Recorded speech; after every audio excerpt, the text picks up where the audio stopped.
Wherever you go, whatever you do, throw a little at it. Omax, Vest and Briefs.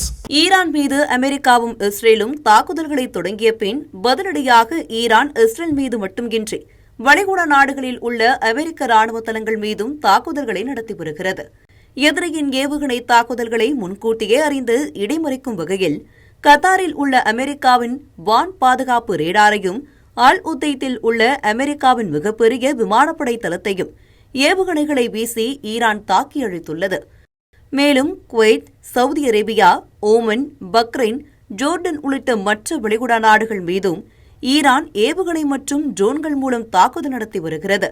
இந்நிலையில் Qatar தாக்குதலுக்கு பின் முதல் முறையாக ஈரானின் வெளியுறவுத்துறை அமைச்சர் அப்பாஸ் அரக்சியுடன் தொலைபேசியில் பேசிய கத்தார் பிரதமர் ஷேக் முகமது பின் அப்துல் ரஹ்மான் அல்தானி கடும் கண்டனம் தெரிவித்துள்ளார்.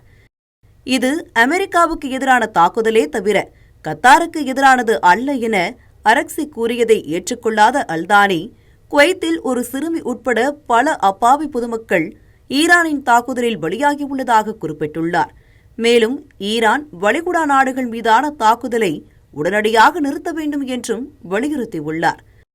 தங்களுக்கு நேரடியாக சம்பந்தமில்லாத போரில் ஈரான் தங்களை இழுத்துவிட்டதால் வளைகுடா நாடுகளுக்கு துரோகம் செய்துவிட்டதாகவும் அந்நாடுகளை காட்டிக் கொடுத்து விட்டதாகவும் கத்தார் பிரதமர் அல்தானி குற்றம் சாட்டியுள்ளார். மேலும் வளைகுடா நாடுகள் மற்றும் மோதலில் நேரடியாக ஈடுபடாத பிற நாடுகள் மீதான தாக்குதல்களை ஈரான் நிறுத்த வேண்டும் என்று கேட்டுக் கொண்டுள்ளார்.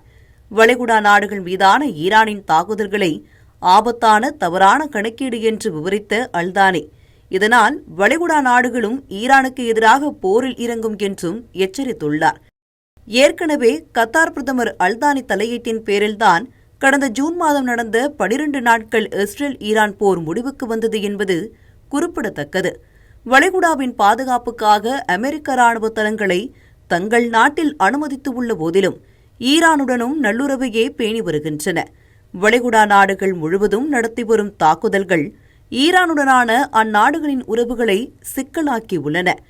கத்தார் பிரதமர் உட்பட மற்ற வளைகுடா நாட்டு தலைவர்களும் ஈரானுக்கு கடுமையான கண்டனங்களை தெரிவித்துள்ளனர். ஈரானும் அமெரிக்காவும் மீண்டும் பேச்சுவார்த்தைகளில் ஈடுபட்டு போரை முடிவுக்கு கொண்டுவராவிட்டால் வளைகுடா உலகின் மிகப்பெரிய போர்க்களமாகும் என்று பாதுகாப்பு வல்லுநர்கள் எச்சரித்துள்ளனர்.